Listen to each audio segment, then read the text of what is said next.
Driver Subrahmanyam హత్య case తదుపరి విచారణకు ఎస్సీ/ఎస్టీ కోర్టు అనుమతించింది. 90 రోజుల్లో సప్లిమెంటరీ ఛార్జ్షీట్ దాఖలు చేయాలని కోర్టు ఆదేశాలు ఇచ్చింది. మరింత సమాచారం మా ప్రతినిధి సాయికృష్ణ అందిస్తారు.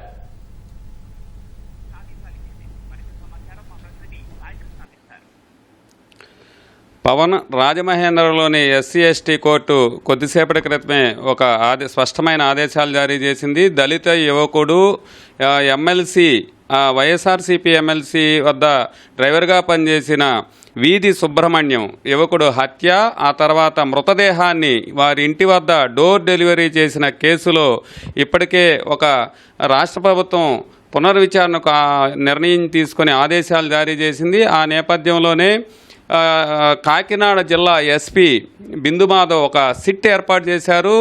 ఏఎస్పీ మనీష్ దేవరాజ్ పాటిల్ ఆధ్వర్యంలో 6 సభ్యుల బృందం ఈ కేసును తిరిగి పునర్విచారణ చేసేందుకు కూడా ఒక స్పష్టమైన ఆదేశాలు జారీ చేశారు. అట్లాగే రాష్ట్ర ప్రభుత్వం ప్రముఖ న్యాయవాది ముప్పాల సుబ్బారావుని ప్రాసిక్యూషన్కు సహకరించేందుకు దానికి కూడా ఒక ఉత్తర్వులు జారీ చేసింది. ఈ పరిస్థితుల్లో ఈ కేసును తిరిగి పునర్విచారణ చేసేందుకు సిట్ అధికారులు రాజమహేంద్రలోని ఎస్సీ/ఎస్టీ కోర్టును ఆశ్రయించారు. అక్కడ పిటిషన్ వేశారు. వాదోపవాదాలన్నీ పూర్తయిన తర్వాత ఇవాళ ఒక స్పష్టమైన ఆదేశాలు న్యాయస్థానం జారీ చేసిన ఉత్తర్వులు ఇచ్చింది. దీనికి సంబంధించి ఈ కేసు పునర్విచారణ ఎలా జరగబోతోంది, తదుపరి విచారణ ఎలా కొనసాగుతుంది, ఇన్వెస్టిగేషన్లో ఏ అంశాలు బయటపడే అవకాశాలు ఉన్నాయనేది అంశాలను ప్రముఖ న్యాయవాది ముప్పాల సుబ్బారావుని అడిగి తెలుసుకుందాం. సార్, ఈ కేసులో మొదటి నుంచి కూడా మీరు ఇప్పటి వరకు చాలా న్యాయపరంగా కోర్టులో అనేక సార్లు వెళ్ళారు. ఇవాళ ఒక స్పష్టమైన ఆదేశాలు వచ్చాయి. దీనికి సంబంధించి పునర్విచారణకు ఎలాంటి అడ్డంకులు అన్నీ తొలగిపోయినట్టేనా? ఎలా విచారణ చేసే అధికారం ఉంది సిట్ అధికారులు? ఆల్రెడీ మృతుని తల్లి వీధి సుబ్రహ్మణ్యం తల్లి మాలాంటి వాళ్ళం అనేక సార్లు డీజీపీ గారికి, ఈ రాష్ట్ర ముఖ్యమంత్రి వారి దృష్టిలోకి తీసుకువెళ్ళి దీంట్లో గత ప్రభుత్వం ఆనాటి విచారణ అధికారుల మీద ఒత్తిడి తీసుకొచ్చేసి కేసును ప్రక్కదోవ పట్టించడానికి ప్రాపర్గా ఇన్వెస్టిగేషన్ చేయకుండా డిఫెక్టివ్ ఇన్వెస్టిగేషన్ చేసింది. 31 గాయాలు, 3 అంతర్గత గాయాలు చేసినటువంటి తో మృతి చెందినటువంటి వీధి సుబ్రహ్మణ్యం ఒక్కడే చంపాడని చెప్పేసి ఒక్కడి మీదే కేసు పెట్టి ఛార్జ్షీట్ వేశారు. అంతేకాకుండా దాంట్లో టెక్నికల్ ఎవిడెన్స్ కానీ, గూగుల్ టేక్అవుట్ కానీ, టవర్ లొకేషన్ కానీ, కాల్ డేటా రికార్డు ప్రాతిపదికగా విచారణ చేయడం కానీ, లేకపోతే ఆ కార్ డ్రైవర్ని, లేకుంటే ఎవరైతే సెక్యూరిటీ గార్డ్స్గా ఉన్నారో అనంతబాబుకి వాళ్ళ దగ్గర నుంచి ఎవరెవరు వెళ్ళారనే విచారణ సేకరించడం కానీ, అసంపూర్తి సమాచారం సేకరించి ఛార్జ్షీట్ ఫైల్ చేశారు. అదే వీధి సుబ్రహ్మణ్యం తల్లి చాలా స్పష్టంగా కంప్లైంట్లో చెప్పింది. 31 గాయాలు, 3 అంతర్గత గాయాలు ఉన్నటువంటి వీధి సుబ్రహ్మణ్యాన్ని అనంతబాబు ఒక్కడే చంపే అవకాశాలు లేవు. మా అబ్బాయి చాలా బలవంతుడు కాబట్టి దీంట్లో ఇంకా అనేక మంది ఉన్నారు కాబట్టి వీటన్నిటి మీద సమగ్ర విచారణ జరిపి సంబంధిత కేసును పక్కదోవ పట్టించడానికి ప్రయత్నం చేసినటువంటి అధికారుల మీద చర్య తీసుకోమని చెప్పి కూడా ఆమె రికమెండేషన్ ఇచ్చింది. ఆ రికమెండేషన్ పరిశీలించిన తర్వాత, సిడి ఫైల్ను పరిశీలించిన తర్వాత ఈ రాష్ట్ర ఉన్నతాధికారులు, రాష్ట్ర ప్రభుత్వం దీని మీద నిజమే ఆమె చెప్పే వాదనలకు పట్టుత్వం ఉంది కాబట్టి దీని మీద సమగ్రమైన విచారణ జరపాల్సిన అవసరం ఉందని చెప్పేసి తూరు కాకినాడ ఎస్పీ గారికి ఆదేశాలు ఇవ్వటం, డీజీపీ కార్యాలయం నుంచి ఆయన ఒక సిట్ని ఏర్పాటు చేసి తదుపరి విచారణ నిమిత్తం సిట్ అధికారులు తదుపరి విచారణ నిమిత్తం ఎవరైతే విచారణాధికారిగా నియమించారో ఆయన తదుపరి విచారణ జరపడానికి కావాల్సిన అవకాశాలు ఉన్నాయి. వాళ్ళ తల్లిగారు ఈ విధంగా రికమెండేషన్ ఇచ్చారు కాబట్టి దాని మీద తదుపరి విచారణ జరపడానికి అవకాశం ఇవ్వమని చెప్పేసి కోర్టులో పిటిషన్ వేసుకున్నారు. ఆ పిటిషన్ను ఈ రోజున ఎస్సీ/ఎస్టీ కోర్టు న్యాయమూర్తి ఆ పిటిషన్ అనుమతి చేస్తూ ఎవరైతే ప్రాసిక్యూషన్ తరపున వాదనల్ని అంగీకరిస్తూ ఈ యొక్క విచారణని 90 రోజుల్లో పూర్తి చేసి సప్లిమెంటరీ ఛార్జ్షీట్ దాఖలు చేయమని ఆదేశాలు ఇచ్చారు. ఇది ఒక ఘన విజయం. సప్లిమెంటరీ ఛార్జ్షీట్లో ఏ అంశాలు సిట్ అధికారులు ప్రస్తావించే అధికారం ఉంది, కోర్టుకు సమర్పించే అవకాశం ఉంది. అట్లాగే ఒకే ఒక ఎమ్మెల్సీ అనంతబాబు హత్య చేశాడు కాదు, ఇంకా మిగతా వారి ప్రమేయం ఉందని న్యాయవాదులు, అట్లాగే ప్రజా సంఘాలు, కుటుంబ సభ్యులు, ఇంకా దీంట్లో నిందితులు ఇంకా ఉన్నారు కొంతమంది, వాళ్ళందరి ప్రమేయం కూడా బయటికి తీయండి అని కుటుంబ సభ్యులు ప్రాధేయపడ్డారు. వాళ్ళందరూ నేరాలు ఇప్పుడు బయటపడే అవకాశం ఉందంటారు.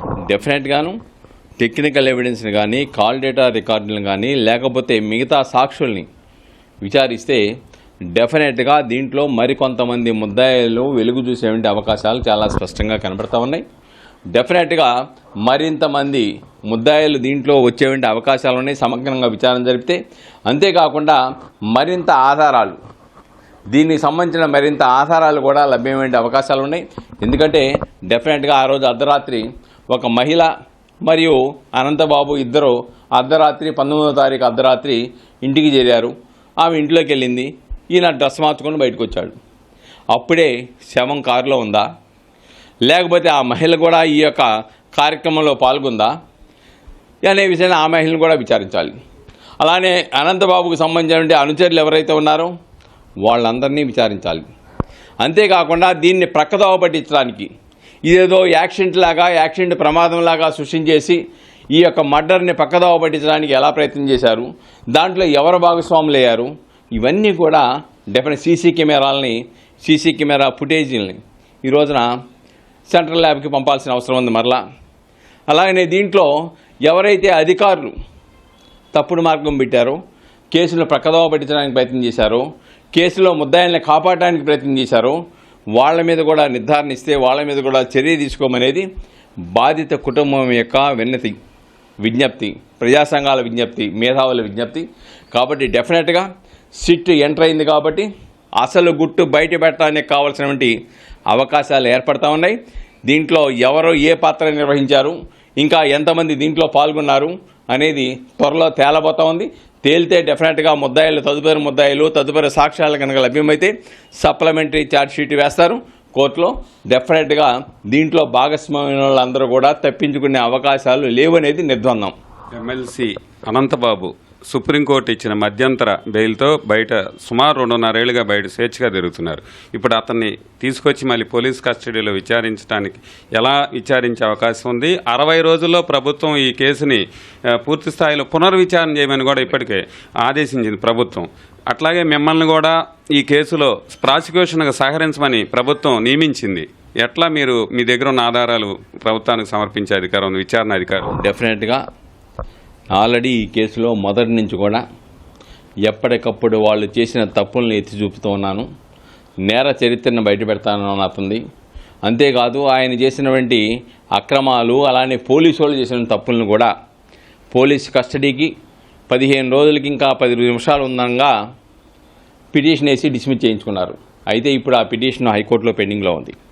రెండోది, అనంతబాబు కూడా ఇప్పటికీ మధ్యస్థ బెయిల్ మీద డిఫాల్ట్ బెయిల్ నిర్ధారించిన సమయంలో ఛార్జ్షీట్ దాఖలు చేయలేదు కాబట్టి ఆనాటి విచారణాధికారులు ఈ యొక్క ముందస్తు బెయిల్ ఇవ్వండి అని చెప్పేసి డిఫాల్ట్ బెయిల్ ఇవ్వమని చెప్పేసి సుప్రీంకోర్టును ఆశ్రయిస్తే ఆనాటి ప్రభుత్వం వాళ్ళ తరపున వాదించే న్యాయవాది మధ్యస్థ బెయిల్ ఇవ్వడానికి అభ్యంతరం లేదని చెప్పాడు. ఇప్పుడు మధ్యస్థ బెయిల్ మీద అనంతబాబు ఇక్కడ తిరుగుతూ ఉన్నాడు. కాబట్టి ఆ బెయిల్ని ఆర్గ్యుమెంట్కి తెప్పించాలి. అలానే పోలీస్ కస్టడీ బెయిల్ హైకోర్టులో ఉంది. ఆ పిటిషన్ విచారణ జరిపే విధంగా ప్రయత్నం చేయాలి. డెఫినెట్గా అనంతబాబు యొక్క ఆగడాల విషయం ఈ కేసులో మొత్తం గుట్టు విప్పి బయటపడే అవకాశాలు ఉన్నాయి. కాబట్టి డెఫినెట్గా అనంతబాబు మధ్యస్థ బెయిల్ మీద బయటకు వస్తే వైఎస్ఆర్సీపీ వాళ్ళు ఏం చేశారు? ఊరేగించి నువ్వు ఒక ధీరుడివి అన్నట్టుగా దండలేసి ఊరేగించేసి మీరు దళితులను చంపండిరా, మీకు ఇలానే ఊరేగింపు దండలేస్తామనే సంకేతానికి రాష్ట్రంలో ఇస్తే ఇంకా దళిత హక్కులేంటి, మా ఆదివాసీల హక్కులేంటి, ఆదివాసీల ప్రాంతంలో జరుగుతున్న దోపిడీ సంగతి ఏంటి? ఇలాగ ఎత్తుకుంటూ వెళ్ళిపోతే ఆయన మీద చాలా ఆరోపణలు వస్తాయి. కాబట్టి ఈ కేసును డెఫినెట్గా సిట్టు సమగ్ర విచారణ చేస్తుందని, దీంట్లో భాగస్వాములైన ప్రతి ఒక్కళ్ళు కూడా డెఫినెట్గా అది నిర్ధారించి సప్లిమెంటరీ ఛార్జ్షీటు కేసుకు సంబంధించిన పూర్తి ఆధారాలు న్యాయస్థానంలో పెట్టడానికి అవకాశాలు ఎక్కువ ఉన్నాయని నిర్ద్వందంగా మనం చెప్పొచ్చు. ఈ కేసులో చాలా లోపభూయిష్టంగా విచారణ అధికారులు వ్యవహరించారు. వైఎస్ఆర్సీపీ ప్రభుత్వ హయాంలో ప్రభుత్వం ఒత్తిడి మేరకు వ్యవహరించారు. ఏకంగా ఒక ఉమ్మడి జిల్లా ఎస్పీ కూడా మీడియా సమావేశంలో ఆయన సంబోధించిన నిందితుడిని కూడా అందరూ కూడా ముక్కును వేలేసుకున్న పరిస్థితి. ఇలాంటి సమయంలో సిట్ ఎలా సమగ్ర విచారణ చేయబోతుంది? ఏ అంశాలను ప్రధానంగా దృష్టి పెట్టే అవకాశం? డెఫినెట్గా టెక్నికల్ ఎవిడెన్స్ మీద గతంలో విచారణ జరిపినటువంటి విచారణాధికారులు గత ప్రభుత్వం యొక్క ఒత్తిడితో చేయాల. కాల్ డేటాలో కూడా బాధిత కుటుంబానికి ముద్దాయికి మధ్య జరిగినటువంటి సంభాషణ మాత్రమే, ఫోన్ కన్వర్జేషన్ మాత్రమే తీశారు తప్ప దానికి ముందు దానికి తర్వాత దీనికి ప్రిపరేషను దీనికి కావాల్సిన కార్యక్రమం చేసే వాళ్ళతో ఎవరితో మాట్లాడే విషయం కూడా దాంట్లో విచారణ జరపలా. కాబట్టి ఈ రోజున కాల్ డేటా మీద పరిపూర్ణమైన విచారణ జరపాల్సిన అవసరం ఉంది. రెండోది టవర్ లొకేషన్ కానీ, లేదంటే గూగుల్ టేక్అవుట్ ద్వారా సమాచారాన్ని సేకరించడం కానీ, లేకపోతే పోలీసు వాళ్ళు ఎవరైతే సెక్యూరిటీగా ఉన్నారో ఎమ్మెల్సీకి వాళ్ళని గెస్ట్ హౌస్ దగ్గర వదిలేసి వాళ్ళు ఇండివిజువల్గా వెళ్ళిపోయినప్పుడు వాళ్ళు ఉన్నతాధికారులకు సమాచారం ఇవ్వలేదు. లేకపోతే వాళ్ళని అరే బాబు మిమ్మల్ని ఇక్కడ వదిలేసినప్పుడు కారుల్లో ఎవరెవరు వెళ్ళారు, ఏంటి వెళ్ళారు అనే విషయం సమాచారం కూడా సేకరించలేదు. అలానే ఆయనతో పాటు అర్ధరాత్రి ఒక మహిళ ఇంట్లోకి వెళ్ళిపోతే ఆమె ఎవరు, ఎందుకు వెళ్ళింది, ఎక్కడి నుంచి వచ్చింది, అర్ధరాత్రి ఎక్కడి నుంచి వచ్చింది, ఈయనతో రావడానికి కారణం ఏంటని విచారించలేదు. కాబట్టి అనంతబాబు డ్రైవర్ని విచారించలేదు, వాళ్ళ పిఏని విచారించలేదు, వాళ్ళకి సంబంధించిన వాళ్ళు ఎవరిని విచారించలా.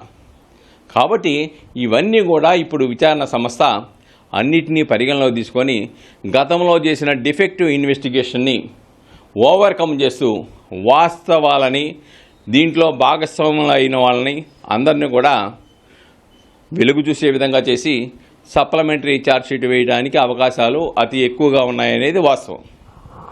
ఇది రాష్ట్ర వ్యాప్తంగా సంచలనం కలిగించడమే కాకుండా దేశంలోని పలువురు దృష్టిని ఆకర్షించిన దళిత యువకుడు డ్రైవర్ వీధి సుబ్రహ్మణ్యం హత్య కేసులో ఎమ్మెల్సీ అనంతబాబుని విచారించడంతో పాటు ఈ కేసులో పూర్తి స్థాయిలో సమగ్రంగా విచారణ జరిపి ఇంకా నిందితులు, నేరానికి పాల్పడ్డవారు, అలాగే సహకరించిన వారిని కూడా పూర్తి స్థాయిలో దర్యాప్తు చేసి నిజానిజాలు నిగ్గుదేలి చట్టం ముందు పెట్టే అవకాశం ఉందని ప్రముఖ న్యాయవాది ముప్పాళ్ళ సుబ్బారావు చెప్తున్నారు. కెమెరామెన్ రమేష్తో సాయికృష్ణ, ఈటీవీ న్యూస్, వౌటు స్టూడియో.